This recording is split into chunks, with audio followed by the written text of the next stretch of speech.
Several updates today from previous stories from Hertfordshire PC Nicholas Musto and his inappropriate relationship with the victim of crime who had significant mental health vulnerabilities, to Encrochat's encrypted telephony service, which was cracked by police in the Netherlands in April, giving up evidence of police corruption and involvement in organised crime.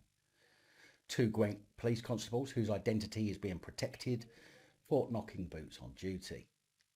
At least 20 Greater Manchester Police in self-isolation after a police force golf day.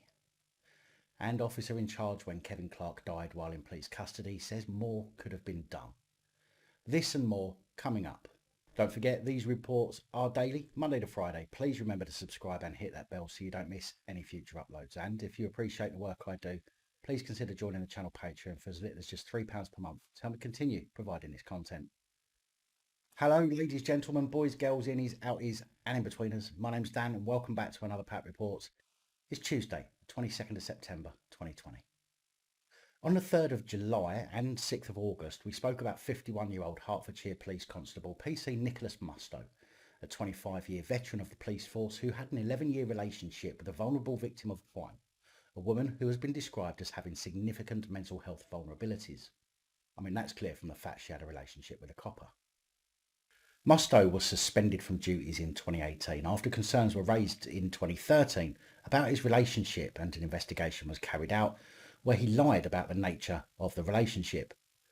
Musto met the woman at a misconduct hearing in 2007 when he was investigating a report of harassment. Musto appeared at Peterborough Crown Court for misconduct in a public office on Friday, 17th of July this year, where he was initially sentenced to 18 months but had it reduced to 15 months due to his early guilty plea. It's important to note as well that the reports about this suggest that even though he was found guilty and sentenced, it appears that he remained a Hertfordshire Police constable. Well, Musto's misconduct hearing has also now been heard at the police headquarters in Welwyn Garden City.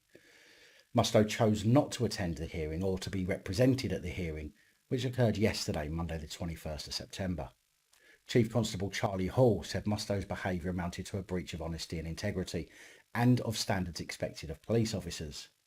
He had behaved with discreditable conduct which was so serious as to amount to gross misconduct. He had utterly betrayed the trust placed in a police officer and was dismissed without notice. He must have been gutted. Danny Kruger, a self-confessed old friend of the PM's top aide Dominic Cumming and Tory MP, thinks that the rules don't apply to him, just as most of the country's public officials. After he was spotted on public transport without a face mask, just days after messaging his constituents on Facebook the importance of wearing one and telling them they must wear face coverings unless exempt. A member of the public saw Kruger, took a photo and posted it to Twitter with the caption, "Danny Kruger, the Tory MP for Devizes, not wearing a mask for the entire Hungerford to Paddington train journey yesterday. Don't blame it on the young people, Boris, when your own party aren't even following your rules." Regulations updated on June 15th made it mandatory to wear them on public transport unless you come under one of the exemptions. However, rather than reprimand the MP, Boris Johnson said in response to the tweet that had the photographer reminded him rather than take a photo, then he would have put his mask on. Which is a fair comment for the general public, but this is one of those cretinous public officials who are constantly telling people to follow the rules, but yet again fail to adhere to them themselves. Mr. Kruger tried to defend his actions by saying, "I boarded an almost empty carriage at Hungerford and quite simply forgot to put on my mask. When I got to Paddington, I realised my mistake and covered up for the rest of my journey. If the person had reminded me rather than taking a photo and posting it on social media, I would of course have put my mask on there and then. I do apologise for my mistake." Now, the problem I have with this is that if one of the general members of the public went out to the store or to get a train and left their mask off, they would not get politely asked to put it on. They would be, in many cases, lambasted, harassed, and in some cases end up on the receiving end of some bored coppers. So why should it be any different for an MP? In fact, the people constantly going on at people to wear them should be the least likely to forget, in my opinion. And on public transport, there are £100 fines that are being issued to people for doing just that. Now, whatever my personal opinion on face masks are, What's important here is that either we are all treated the same or we are all left to make our own decisions. The two-tier policing of COVID regulations and the way that different classes of society feel that they should be treated different is appalling. North Wales former police inspector and current police and crime commissioner Arfon Jones is in the news as he has been awarded with a transparency quality mark for the 4th year running. Arfon Jones we spoke about on the 16th of August after he said that a 49-year ban on magic mushrooms should be overturned in order to aid the mental health crisis. The Transparency Award was given for making information accessible on his website so that members of the public can find out easily what he has been doing. Jones called for more openness and transparency in public life during the campaign that saw him elected in May 2016 and spoke of his delight at winning the award for the way he and his staff work. More openness and transparency, something I think we can all agree on, so long as it is fully transparent. He said, "I'm particularly proud of this particular award because I believe passionately in the importance of being totally open about what I do. People in public office should publish more that the information they are legally obliged to disclose. Openness should be the norm and not the exception, and I hope that other organisations will follow suit. We are funded by taxpayers and they have an absolute right to know what we do and how we spend their money. We are accountable to them. So operating in a transparent way is part of that process rather than hiding away behind legislation and exemptions to the Freedom of Information Act." I do have to say that I'm not adverse to the idea of a former inspector being crime commissioner if it is one of the decent ones. It's just a shame that the real decent and publicly focused police are few and far between, as most seem to follow orders and toe the line. And you wouldn't, for example, get many police, active or former, making a suggestion that magic mushrooms should be legalised for health problems. I think if this is not just some act and Jones is hiding some dark secrets in the Crime Commissioner's office closet, then this is the kind of person that we need to hold the Chief Constables to account when they fail to be transparent, which is, of course, far more often than not. Derbyshire Police were called to a large gathering on Sunday, said to be in breach of COVID restrictions, which turned out to be a wedding party. A local resident, Grass, called the police to inform on the neighbours' gathering, saying he was furious to see a large number of people in one place during the ongoing coronavirus pandemic. Despite the alleged party being dispersed when police arrived, the man said he felt the people believed to be involved should be fined for their actions. The man, who asked to remain anonymous, I don't blame you, pal, said the event had actually started the day before, on Saturday, September the 19th, when he said 2 mini coaches full of people arrived at the property on the road. He said he walked past and saw 2 mini coaches and a number of cars at the house, adding, "I could see people standing outside and going into the house. I was shocked the people there were there. I spoke to 3 or 4 dog walkers and they were just as shocked as me. There were 2 mini coaches and the drivers were still sitting inside them. On Sunday I took a walk and saw they were still there. So I rang the police. They asked me if they were still there and I said if they came down they couldn't miss it." The man said he was upset that people could be so selfish during the pandemic, adding they're big houses and they've got big gardens at the back, but it shouldn't be happening. They could catch it and spread it. There's the hospital just round the corner as well. This is something that affects everyone. We are talking about people's lives here. It's not acceptable. The man added that a stream of people allegedly left the house when the police turned up at the property. He said the police came at 6 p.m. and stood there while people were coming out of the house. A spokesperson for Derbyshire Constabulary released more details about what happened. The spokesperson said on Sunday, the September the 20th at 4:05 p.m. we received a report about a large gathering of people at a wedding party in Chain Lane, Littleover. Officers attended and spoke to the occupants of the address, using the first 3 of the 4 E's approach to explain, engage and encourage them that the rule of 6 applied and that gatherings of more than this would need to disperse. The occupants and guests complied with officers' instructions and began to disperse. Now, what I find interesting is the fact that a local resident has the balls to grass on his neighbours. People he has to live with after people realise this whole COVID thing has never been as bad as it's being made out.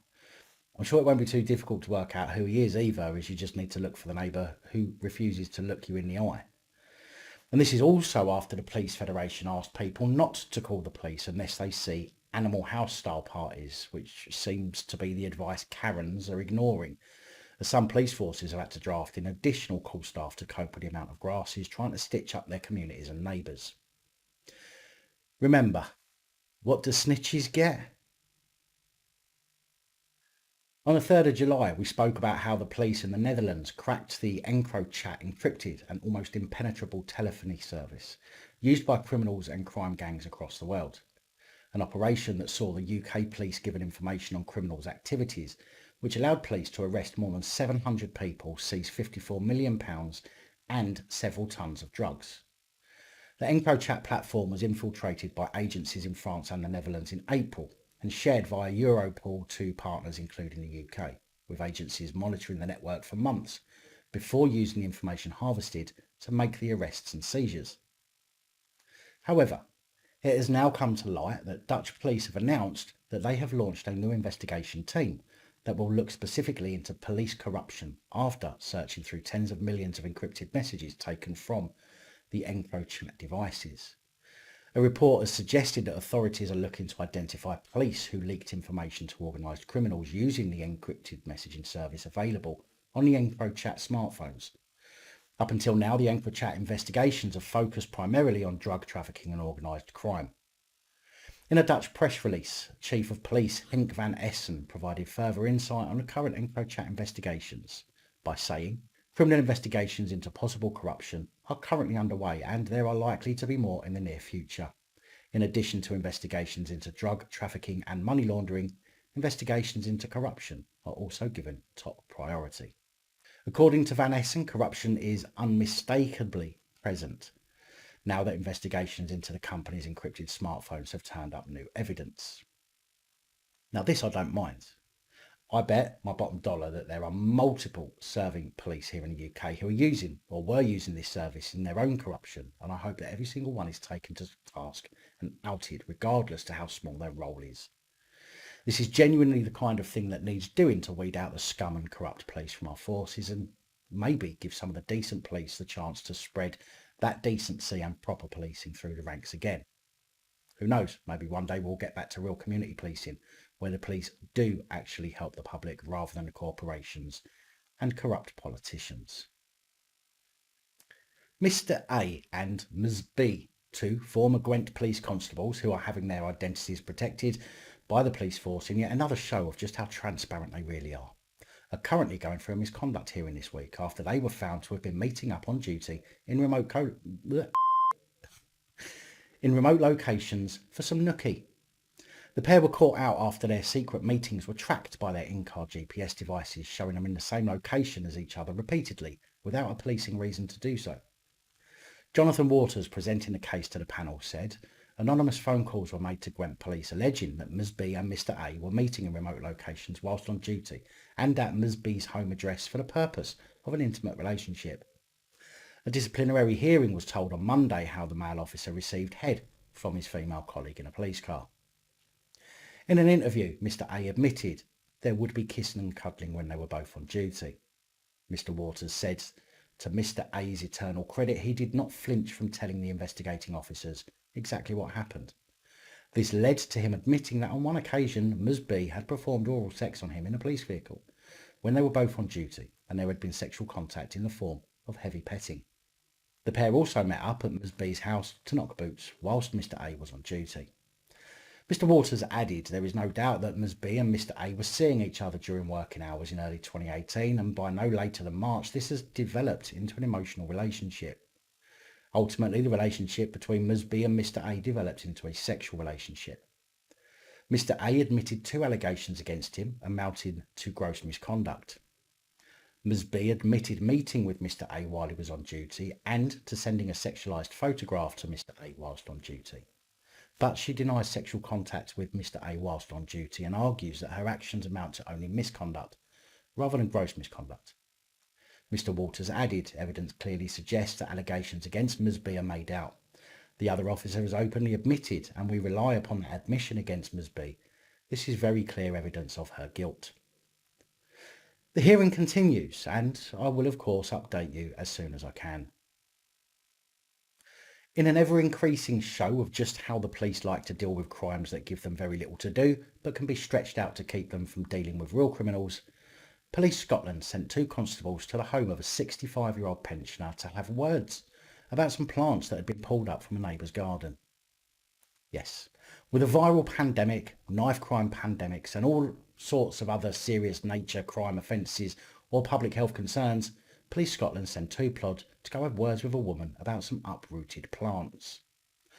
The Edinburgh pensioner who lives in a sheltered housing complex slammed Police Scotland for sending the constables who accused her of pulling up the neighbour's plants and threatened to arrest her if they received any further complaints.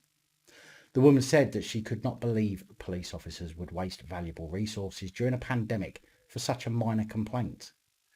The woman said she was traumatised by the police visit and added that she thought that they were there to deliver bad news about one of her grown-up children. The accused woman, who has several health issues, said, "When they asked for me by name, my first thought was something had happened to one of my kids. I asked them that, but they dismissed it and said they were here to talk to me about a complaint they had received about me. I'm a pensioner. I live alone and I live quietly, so I couldn't see what someone could be complaining about me for. When they said it was because I was being accused of pulling up plants, I burst out laughing. I got quite heated and pointed out to them that the path by the houses is public and is used by lots of dog walkers and by people cutting through the estate. Why on earth would I pull up some plants or weeds? I was absolutely incredulous that they would waste police resources in this way." A spokesman for Police Scotland said, "We received a report of vandalism to garden plants at Clermiston Crescent in Edinburgh on Thursday, September the 10th. Inquiries were carried out and it was established that there was minimal damage to plants and there was no evidence of a crime." No evidence of a crime. But yet they decided to threaten the woman with arrest after accusing her of committing vandalism. Surely the police are supposed to investigate first before making threats of arrest? Oh no, sorry, that doesn't happen anymore, does it? Apparently, 20 Greater Manchester police constables are self-isolating after a coronavirus outbreak at a police force golf day. Not quite sure what the hell they're doing having a police force golf day in the middle of a pandemic when the rules clearly states no large gatherings, but, you know, one rule for them and another for us. In fact, it's reported that the police attended 2 golf days last week, and the 20 constables are self-isolating after 2 of the group appear to have presented with symptoms. Ain't that a shame? In a statement, Greater Manchester Police confirmed that a number of officers in Oldham returned positive tests and that other officers were self-isolating as a precaution. Although Greater Manchester Police did not respond to claims that the outbreak was linked to the golf days. The police force said it had a COVID-19 plan to limit the effect of the virus on police, but said the bug remains an ongoing concern for us as an emergency service. So concerned are they that the majority of police have ignored all of the advice given and even now still refuse or simply fail to wear PPE when dealing with the public. Oldham went into lockdown on August the 22nd with residents ordered not to socialise with other households. At the time the police were thought to be playing golf last week, an informal sports activity with people from outside the same household was not allowed, according to the Oldham Council. Their advice states you can play a team sport only where this is formally organised by a sports club or similar organisation, and sports governing body guidance has been issued. Social activities indoors and outdoors in Oldham can only be shared with people you live with and are in your immediate household. Does that mean the police have breached COVID restrictions? I do hope they're fined and not simply let off because of the good old blue privilege. As of Thursday, Oldham is said to have had 3,374 coronavirus cases, a rate of 1,423 per 100,000 people, said to be the highest across Greater Manchester. Oldham is also said to have the second highest weekly infection rate in Greater Manchester and is significantly higher than the rate for all of England according to Oldham Council. In April, Chief Inspector Ian Hopkins said a fifth of Greater Manchester police staff were self-isolating as the pandemic swept across the country. Start using your PPE then, you muppets. An inquest being held at Southwark Coroner's Court has heard how more could have been done to help a man who died in police custody. Kevin Clark was restrained by a number of Metropolitan Police constables outside St Dunstan's College in Catford on March the 9th, 2018, with an IOPC investigation later revealing that decisions made and actions taken to restrain Mr Clark may be in breach of police professional standards and may amount to gross misconduct. PC Stephen Speakman said at the inquest, which is ongoing, that there was a lack of communication between himself and other officers for a large part of the incident, in which Kevin Clark was handcuffed and then escorted to an ambulance by police. 35-year-old Mr. Clark was taken then to Lewisham Hospital following the incident on March 9th, but later died. PC Speakman added he was not adequately updated on the situation when he returned from making a phone call to the London Ambulance Service. Leslie Thomas, representing the family of Mr. Clark, said PC Speakman, who was the most senior officer at the scene, had failed to respond to the incident as a medical emergency. You are the one officer. You've got experience and you're not in real time in the physicality of what's going on, he said.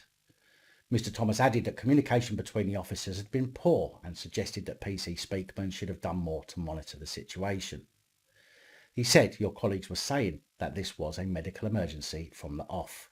A medical emergency is a serious matter. If any officer formed the view that this was a medical emergency, that would be communicated among the team, wouldn't you expect? PC Speakman replied, for me, the medical emergency was the mental health and restraint. That's the point for me that it crystallised. Perhaps I could have asked if there'd been any developments, but that wasn't clear. The fact is that it wasn't communicated to me. On reflection, I perhaps should have. PC Cheryl Webber, who arrived on the scene later, replacing PC Speakman as the most senior officer and taken on a supervisory role, said she had been satisfied with officers' conduct up until that point. PC Webber said that the incident had not been a failure, but that lessons needed to be learnt from it. Really, PC Webber? The preventable death of a man wasn't a failure? Is that what you said? And you're going to use his death as a simple learning curve, are you? You, madam, are a despicable cunt. Remember, there will likely be no report tomorrow as I'm getting a new tattoo, but you will be fully updated on any news on Thursday. Big thank you to the channel supporters, one and all, especially the channel Patreon supporters. Your support is truly appreciated and really does help. And that is all I have for you today. Please like, share, comment and subscribe. Let me know your thoughts, as I know many of you will. And until next time, stay safe, look after each other, film the police and other officials. Good night, all. Thank you for taking the time to watch this video. If you like the content and you'd like to help support the channel, you can do so. In the description of every video there are some links to ways that you're able to help support the channel so I can continue putting out content. If you're unable to help us in that way, hit that subscribe button up the top there. If you haven't already, become a subscriber. That is support enough. Share the videos, comment, like, it all helps. If you're looking for something else to watch, up top there is my latest video. Down the bottom there is a video that YouTube recommends for you.